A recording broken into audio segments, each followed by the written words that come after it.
যদি সূক্ষ্ম নির্বাচন হইতো উনি মেয়র ছিলেন, উনি একজন রাজনীতিবিদ, ওনার পরিচয় আছে, কোর্টের দিয়ে ওনার নির্বাচিত হইতেইব, এটা আমার বোধগম্য, এটা আমার ভালো লাগে না। এমন কোনো লোক নাই যে ওনার বাবাকে পছন্দ না করে।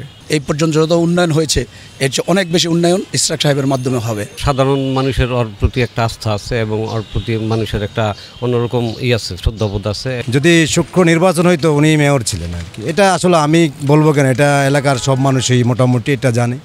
যদি নির্বাচনটা সঠিক হইতো তাহলে উনি নির্বাচিত হইতেন, এটাই সত্য। এবং জনগণের আসলে মেয়র, আমরা পরবর্তীতে দেখলাম যে আমরাও ভোট দিতে গেলাম, আমাদেরকে ওরকম ভোট দেওয়ার জন্য আমাদের কেন্দ্রেই ঢুকতে দেওয়া হয়নি। আমার কথা আসলে উনি একজন রাজনীতিবিদ, ওনার পরিচয় আছে, ওনার এইভাবে নির্বাচন, এইভাবে ওনার হইতেইব, মেয়র হইতে হবে কোর্টের মাধ্যমে, আমি ওইটা মনে করি না। আমার কথা হলো যে উনি এমনি ওনার মানে পপুলার, কথা কি বুঝতে পারছেন, মানে কোর্টের দিয়ে ওনার নির্বাচিত হইতেইব, এটা আমার বোধগম্য, এটা আমার ভালো লাগে না। কারণ আছে আর কয় বছর। এই এলাকার জনগণের চাওয়া ছিল যে ওনার মতে ক্লিন ইমেজের একজন মানুষ, হ্যাঁ, ওনার বাবা যেমন ছিল, দলমত নির্বিশেষে সকলের এমন কোনো লোক নাই যে ওনার বাবাকে পছন্দ না করে। এখন যেহেতু ইশরাক ভাইকে যে নির্বাচনের হয়েছিল ওই নির্বাচনের বাতিল করে ইশরাক ভাইকে দিয়েছে, এটা জনগণেরই চাওয়া ছিল। কিন্তু যেহেতু ভোটটা কেমন হয়েছিল আপনারা সবাই জানেন, ঠিক আছে, যদি ক্লিন ভোট হইতো, ভোট দিতে পারতো, বিপুল ভোটে উনি বিজয় লাভ করতো। আমরা অনেক আশাবাদী ইশরাক সাহেবের কাছে, যেহেতু অবিভক্ত ঢাকার মেয়র ছিলেন সাদেক হোসেন খোকা সাহেব, ওনার হাত ধরেই ঢাকার মোটামুটি মেজরিটি উন্নয়ন হয়েছে। তো আমরা আশাবাদী আমাদের এলাকায় ইশরাক সাহেবের হাত ধরে অনেক উন্নয়ন হবে, যেহেতু যোগ্য পিতার উত্তরসূরি হিসেবে ইশরাক সাহেব আসছেন।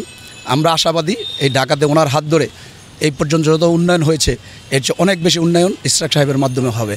এবং যেহেতু এই বর্তমানে এই সিটি কর্পোরেশনে আমাদের অভিভাবক নাই, মেয়র নাই, যে উনি যেহেতু আদালতের রায় নিয়ে আসছেন, যে আমরা আশাবাদী ওনার মাধ্যমে অনেক উন্নয়ন হবে ঢাকা শহরে।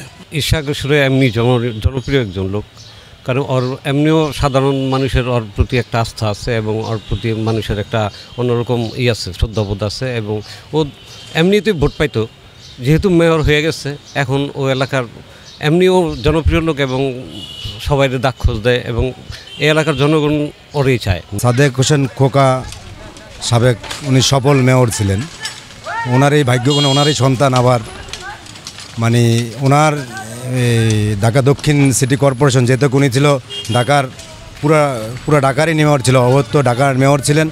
ওনার ছেলে যেহেতু ভাগ হয়ে যাওয়াতে ওনার ছেলে দক্ষিণ সিটি কর্পোরেশন নির্বাচন করার জন্য উনি নির্বাচন করেছেন।